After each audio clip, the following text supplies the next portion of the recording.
Une bouffée d'oxygène pour la presse privée du Burkina Faso, c'est une enveloppe de 400 millions de francs CFA qu'elle se partage au titre de la subvention de l'État à la presse privée. Et puis au Congrès pour la démocratie et le progrès, l'heure est au bilan de la première session de son groupe parlementaire. Ce sont là les titres de cette édition. Dames et messieurs, bonsoir et merci de nous suivre. Sans transition aucune, l'État débourse 400 millions de francs CFA pour subventionner la presse privée au Burkina Faso. Le Fonds d'appui à la presse privée, FAPEPE, a procédé ce vendredi à la remise des chèques aux bénéficiaires dans ces locaux. En guise, bien sûr, d'accompagnement, ce fonds viendra booster les activités des médias privés. Jonas Tondé et Delphine Banissi pour le reportage. Ce sont des chèques qui vont de 1 980 000 francs CFA à 8 221 000 francs CFA. Au titre de l'exercice de 2019, la commission de répartition de la subvention de l'État à la presse privée a reçu 124 demandes et ce ne sont que 96 dossiers qui ont été retenus au final. Et pour les bénéficiaires représentants des médias retenus, cette action de l'État est à saluer bien que fort reste à faire. Je pense que c'est une très bonne chose d'aider la presse financièrement parce que pour qui connaît la socio-économie des médias burkinabés, on sait que le camembert publicitaire n'est pas assez vaste pour permettre aux médias justement d'être financièrement solides, donc les aider un temps soit peu donc, à faire face à leurs charges.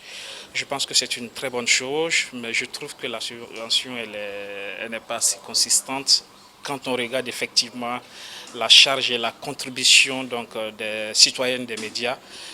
Je pense que doit peut-être faire un peu plus. C'est une subvention allouée donc à la presse privée et les bénéficiaires bien évidemment apprécient cela à sa juste valeur parce que cela vient aussi soulager un tant soit peu quand même les différentes charges donc des différents organes et pour nous particulièrement je crois que ça va soulager un tout petit peu les charges que nous avons au quotidien. Les conditions requises pour l'obtention de ce fonds d'appui sont les suivantes. Être en règle vis-à-vis de la réglementation des lois qui régissent les médias privés au Burkina Faso, avoir le nombre requis de journalistes, payer ses taxes, avoir fonctionné une année sans interruption. Pour cette année, une innovation est à souligner. Ils nous ont demandé un certain nombre d'actes. Ça veut dire quand on envoie une facture, il faut l'acquitter. Quand on paye un bail, il faut ajouter le contrat de bail, les reçus, tous les éléments, il faut vraiment qu'on fasse un peu d'effort pour régulariser tout ce qui est comme élément de justificatif. Donc on a produit un annexe qu'on adjoint à la convention, à plus du premier annexe qui était le canevas de justification. On a ajouté le deuxième annexe qui est les éléments indiquant comment il faut dépenser l'argent. Ça permet aux entreprises d'être un peu plus à l'aise quand on va venir pour justifier. Il y a une amélioration, mais là où on a vraiment des soucis, c'est au niveau de la presse en langue nationale. De l'année dernière, on était à 9, cette année on a 6. Vraiment, ça commence à être inquiétant pour la presse écrite en langue nationale. Pourtant, il faut bien qu'on arrive à promouvoir ce secteur-là aussi. Maintenant, l'amélioration, il faut dire qu'au niveau des médias en ligne, c'est vraiment là que les productions se font le plus. On sent qu'il y a plus d'entreprises qui arrivent quand même à rentrer dans les règles. Ce sont au total 400 millions de francs CFA qui ont été répartis entre 96 entreprises de médias. La presse écrite a plus de 60 millions de francs CFA, presse audiovisuelle à plus de 231 millions, presse en ligne à plus de 64 millions, presse en langue nationale à plus de 31 millions de francs CFA. Une subvention qui devrait soulager un tant soit peu les charges des médias privés au Burkina Faso. Le groupe parlementaire CDP est uni. La crise qui secoue le parti n'a aucun incident sur la symbiose de notre travail à l'hémicycle. Eh bien, c'est ce qu'a laissé entendre au cours d'une conférence de presse les députés du Congrès pour la démocratie et le progrès aux hommes de médias. Cette rencontre a été également l'occasion pour ces députés de dresser le bilan de la participation de ce groupe parlementaire à la première session de l'année 2019. Face à la presse, le groupe parlementaire CDP fait un bilan de la première session ordinaire de l'année 2019 qui a vu l'adoption de 42 projets de loi.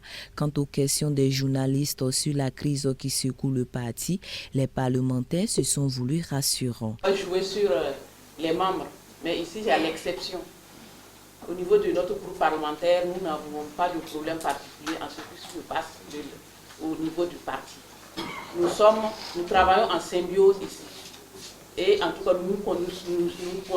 on se consulte par rapport au vote des lois. Donc au niveau des députés, il n'y a pas de pro, un tel. Nous, on ne connaît pas ça au sein de l'Assemblée nationale ici. En tout cas, le groupe parlementaire CDP est uni au sein de l'Assemblée nationale et nous travaillons en symbiose. Donc c'est juste pour vous rassurer que nous travaillons en symbiose, il n'y a pas de problème. Certains anciens membres du gouvernement feraient l'objet d'enquêtes par Madame le procureur du Faso. Le groupe demande une poursuite judiciaire des mises en cause. Nous prenons la déclaration à la lettre. Nous demandons tout simplement que comme elle ne peut pas poursuivre, effectivement, elle ne peut pas les poursuivre, c'est la haute cour de justice qui peut les poursuivre. Elle n'a qu'à envoyer les dossiers au niveau de l'Assemblée nationale qui va instruire et transmettre le dossier à la haute cour de justice. C'est tout ce que nous demandons. Le présidium pointe du doigt la nouvelle loi du code pénal, la jugeant de porter atteinte à la liberté de la presse. La loi pénale ne devrait pas avoir pour objectif la privation des libertés des citoyens pour lesquels d'ailleurs la loi est faite. La loi ci-dessus citée fait courir de graves dangers pour la liberté de la presse, composante importante des libertés reconnues aux citoyens, notamment la liberté d'information. Le groupe parlementaire du Congrès pour la démocratie et le progrès salue l'autosaisine du Conseil constitutionnel sur la loi modifiant le code pénal, sans manquer de pointer du doigt le gouvernement sur le traitement léger de certains sujets, dont celui de la question d'état d'urgence. On se replonge dans les prix Gallian, prix qui célèbrent ou récompensent les hommes et femmes de médias dans l'exercice de leurs fonctions. Et bien, la 3e édition du Super Gallian a vu le sacre de notre confrère Hugues Sama de l'Observateur Palga. Il a reçu hier des mains du ministre de la Communication les clés de la villa, qui est un don de la société PNBF d'une valeur de 20 millions de francs CFA. Odette Zonguena pour le reportage. C'est sous une pluie fine que le lauréat du Super Gallian, Richard Hugo Sama, journaliste à l'Observateur Palga, s'est vu remettre les clés de la villa Acacia de type F3 d'une valeur de 20 millions de francs CFA le jeudi 18 juillet dernier dans la cité Burkindi. Le seul message que j'ai à lancer à l'endroit de mes confrères, c'est celui de la persévérance. À partir du moment où vous choisissez délibérément un métier, il n'y a pas de raison qu'on ne se donne pas à fond au quotidien dans notre tâche. Donc je les invite à toujours cultiver l'excellence au quotidien et surtout à participer au Gallian. Je sais que beaucoup de confrères, pour une raison ou une autre, refusent de participer à cette compétition-là. Moi, je les invite plutôt à faire le pas, à produire tout au long de l'année des œuvres de qualité parce que ça ne coûte rien d'essayer. Le prix du Super Gallian symbolise l'engagement des autorités à promouvoir l'excellence au sein des médias, a laissé entendre le ministre Dandjinou. Il faut féliciter Hugues pour la qualité de son travail, parce que c'est les 4 jurys, presse écrite, presse en ligne, presse nationale et presse audiovisuelle, qui ont fait la sommation, ont décidé que ces 2 productions étaient celles qui méritaient le Gallian. L'idée pour nous, c'est de magnifier l'excellence, de permettre justement que derrière cette reconnaissance des pairs, il y ait quand même quelque chose qui soit un encouragement et qui permette à inscrire Hugues et les autres journalistes dans la durée de la production journalistique de qualité. Pour le premier responsable de la société PNBF, ce don vise à accompagner le ministère de la Communication dans sa quête de l'excellence dans la collecte, le traitement et la diffusion de l'information. Cette villa, mesdames et messieurs, c'est le symbole d'engagement de PNBF, filiale du groupe espagnol PNAG, dont j'ai la lourde chasse de conduire la destinée, dans la célébration de l'excellence au sein des hommes et des femmes des médias. En rappel, la 22e édition des Galiens s'est tenue le 11 mai 2019. 19 prix officiels dont le Super Galien et 22 prix spéciaux ont été décernés à des journalistes et à des techniciens. Précisons qu'en plus de la villa, le lauréat du Super Galien a reçu la somme de 3 millions de francs CFA du président du Faso. Les géants du numérique pourraient se voir être imposés une taxe très prochainement. C'est ce qui ressort du conclave du G7, c'est-à-dire les 7 États les plus puissants économiquement. Suivez. La taxation des activités des géants du numérique sera-t-elle bientôt une réalité? Les 7 économies les plus puissantes de la planète ne sont en tout cas pas loin d'un accord. Pour elles, les GAFA peuvent être imposées même si elles n'ont pas de présence physique dans le pays concerné. Le ministre français de l'économie fait part d'une autre avancée. Les États membres du G7 sont tombés d'accord pour instaurer une imposition minimale à l'impôt sur les sociétés. Ils ont donc rappelé leur détermination à mettre fin à la concurrence fiscale agressive entre États, mettre fin au dumping fiscal, mettre fin à l'optimisation agressive de certaines entreprises qui emploient toutes sortes de méthodes pour échapper à l'impôt. Il a été aussi question des projets de crypto-monnaie comme le Libra annoncé par Facebook. Pour le G7, très inquiet, ce projet fait peser des risques pour le système financier international. Il faut donc mettre en place un cadre réglementaire. Aujourd'hui, c'était le point de départ d'une réglementation internationale sur les crypto-monnaies stables. Il ne s'agit pas de réprimer sans réfléchir aux concepts novateurs. Nous sommes ouverts au développement technologique et les crypto-monnaies stables offrent des possibilités de prospérité économique. Il n'y a donc aucune raison de s'alarmer, mais il y a lieu d'être vigilant.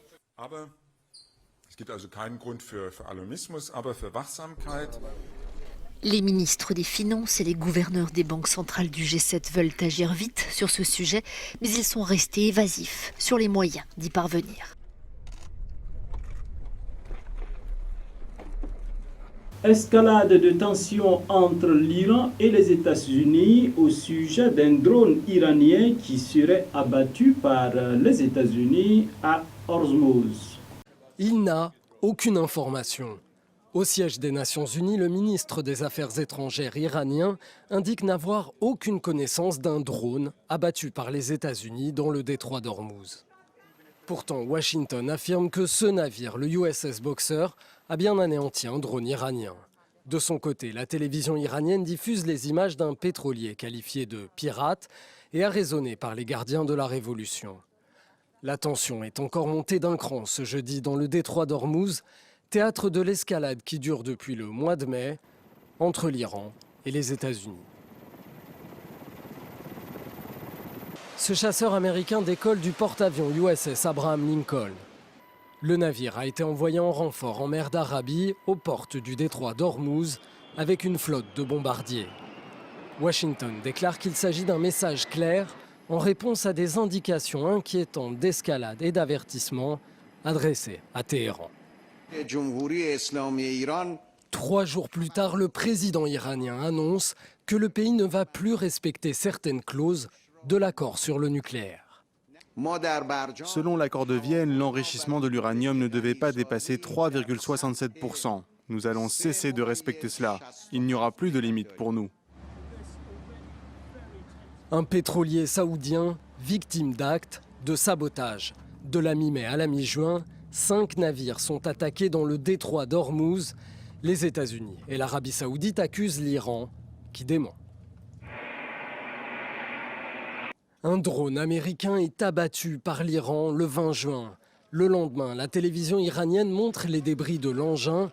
Selon Téhéran, ce drone aurait franchi l'espace aérien de la République islamique. Faux, réplique Washington qui ordonne des frappes aériennes sur l'Iran. Mais Donald Trump recule au dernier moment. Je n'ai pas aimé cette idée. Eux, ils ont abattu un drone et nous, nous allions répliquer en tuant 150 personnes. Je n'ai pas aimé ça. Ces images sont celles du trajet d'un pétrolier britannique dans le détroit d'Ormuz que l'armée iranienne aurait tenté d'empêcher de passer.